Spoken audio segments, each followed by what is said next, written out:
Assalamualaikum warahmatullahi wabarakatuh.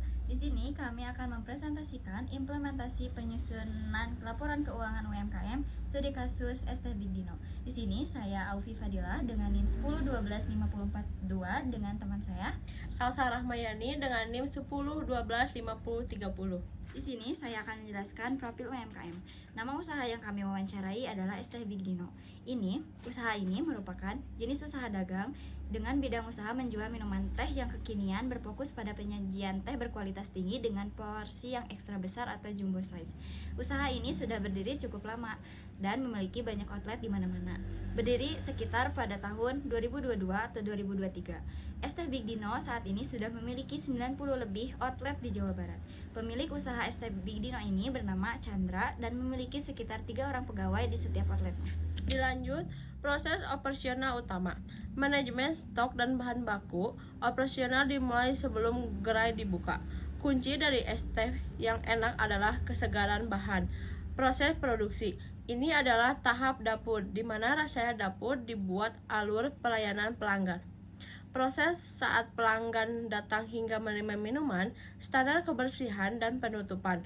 Operasional tidak selesai saat penjualan terakhir, melainkan saat gerai kembali bersih. Di sini ada periode laporan keuangan. Outlet ini melaporkan laporan keuangan di setiap bulannya.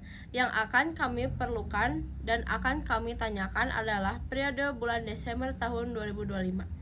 Outlet ini tidak memiliki piutang dan utang usaha karena pada setiap pembelian stok barang selalu dibayar secara tunai. Konsumen pun tidak pernah ada yang membeli secara kredit. Lanjut, di sini ada identifikasi transaksi utama. Setiap usaha pastinya memiliki beberapa aset, dan pada usaha dagang minum es teh Big Dino ini berikut adalah aset transaksi utama.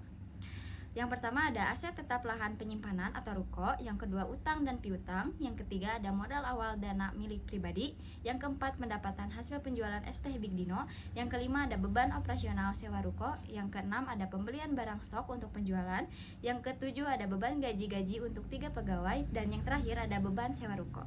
Jadi untuk kesimpulannya, berdasarkan pembahasan dan penyusunan laporan keuangan ST Big Dino untuk periode Desember 2025, dapat disimpulkan bahwa usaha ST Big Dino telah memiliki aktivitas operasional yang berjalan dengan baik serta menghasilkan kinerja keuangan yang positif. Hal ini dapat dilihat dari pendapatan penjualan yang mampu menutup seluruh beban operasional dan menghasilkan laba bersih sebesar 42.100.000 dalam satu periode pelaporan. Ada juga rekomendasi strategis. Yang pertama, diverifikasi dan ekspansi. Yang kedua, alokasi dana cadangan. Yang ketiga, optimasi pemasaran. Yang keempat, pengelolaan stok. Yang terakhir, kesejahteraan SDM. Lalu di sini kami akan membahas tentang pencatatan keakuntansi yang ada di ST Big Dino.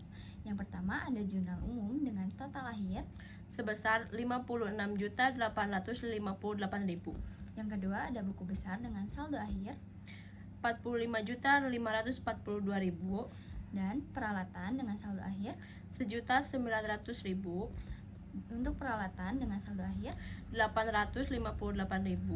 Untuk modal dengan saldo akhir 6.200.000. Untuk pendapatan dengan saldo akhirnya sebesar 45 juta dan beban gaji dengan saldo akhir 2.500.000. dan ada juga beban utilitas dengan saldo akhir 400.000. Ini kami akan membahas tentang pencatatan kertas kerja berdasarkan pencatatan neraca saldo sebelum disesuaikan selama periode berjalan. Yang pertama ada neraca saldo di debit maupun kredit total 51.200.000. Lalu setelah disesuaikan dengan total yang sama yaitu 51.200.000, laba rugi debit maupun kredit total 45 juta, laba bersihnya 42.100.000. Lalu di posisi keuangan dengan debit total 51.200.000 dan untuk kredit dengan total 93.300.000 dan laba bersih sebesar 42.100.000. Sekian pembahasan kami tentang implementasi penyusunan laporan keuangan UMKM studi kasus ST Big Dino. Wabillahi taufiq wal hidayah. Wassalamualaikum warahmatullahi wabarakatuh. Bye.